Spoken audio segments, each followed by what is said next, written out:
नमस्कार. स्वराजच्या food section मध्ये आपल्या सर्वांचं मनपूर्वक स्वागत.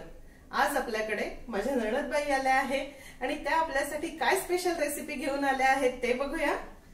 आज मी नैवेद्यासाठी सात्विक आणि सुमधुर पायसची रेसिपी दाखवणार आहे. आमच्याकडे देवीच्या गणपतीच्या नैवेद्यासाठी आवर्जून ही रेसिपी केली जाते आणि एरवी तुम्ही स्वीट डिश म्हणून सुद्धा ही रेसिपी करू शकता. चला तर मग बघूया त्याची कृती. आपण पायस बनवण्यासाठी पाव कप तांदूळ घेतलेले आहे. हे साधारण वजनी जर मोजले तर 50 ग्रॅम आहेत. याला आता आधी स्वच्छ धुवून घेऊया. ताई, आपण कोणते तांदूळ वापरायचे असतात पायससाठी? पायससाठी साधारण आंबेमोहर किंवा इंद्रायणी तांदूळ हा वापरला पाहिजे. त्याचं पायस खूप छान होते. अच्छा. तांदूळ 2-3 पाण्याने मी स्वच्छ धुवून घेतले आहे. आता यामध्ये थोडंसं पाणी टाकून हे 10 ते 15 मिनिटांसाठी भिजवायचे आहेत. त्यानंतर आपल्याला लागणार आहे 1 लिटर दूध. हे जर कपाने मोजलं तर 4 कप दूध आहे. हे दूध आपल्याला उकळवायला ठेवायचं आहे. दूध आपल्याला कोणतं घ्यायचं आहे? दूध आपल्याला नेहमी फुल क्रीम घ्यायचं आहे, म्हणजे पायस छान घट्ट होतो. ओके. हे बघा, दूध फुगलं आहे. आता आपल्याला हे 10 ते 15 मिनिटांसाठी ढवळत राहायचं आहे. मध्यम गॅसवर हे दूध व्यवस्थित उकळून घ्या. थोडंसं आपल्याला हे आटवून घ्यायचं आहे. हे बघा, दूध छान उकळलं गेलेलं आहे. साधारण 15 मिनिट आम्ही हे दूध उकळून घेतलं आहे. हे बघा, तांदूळ देखील 15 मिनिट भिजले आहेत. आता आपण यातील पाणी काढून टाकूया. तांदळातील पूर्ण पाणी आपण काढून टाकलं आहे. आता हे या भांड्यामध्ये टाकूया.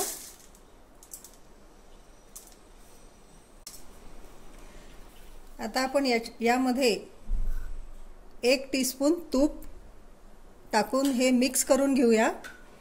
तूप यासाठी टाकायचं आहे की तांदूळ दुधामध्ये टाकल्यानंतर तांदळाचा दाणा दाणा मोकळा होतो छान, आणि मऊ देखील शिजतो.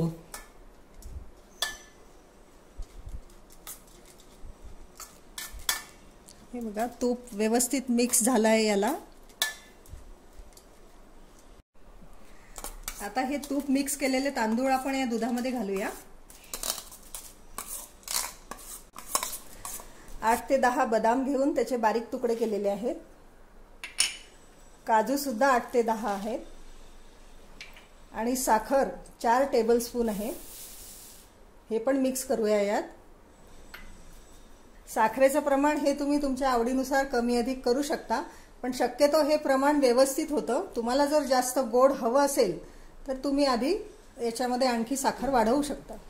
तांदूळ मऊ शिजेपर्यंत मध्यम गॅसवर हे सारखं ढवळत राहायचं आहे की जेणेकरून तांदूळ आपला खाली चिकटणार नाही.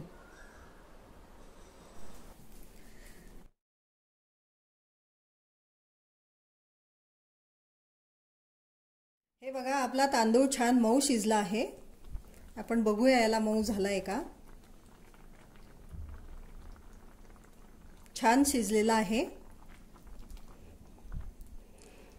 आता आपण गॅस बंद करूया. सात्विक आणि सुमधुर पायस तयार आहे. हे बघा,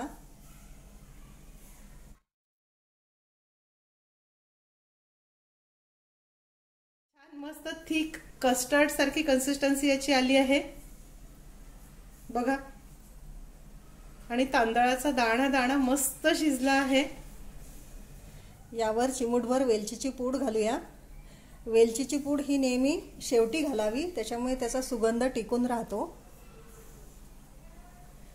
आणि शेवटी तुळशीचं पान. नैवेद्य हा तुळशीच्या पानाशिवाय अपूर्ण आहे.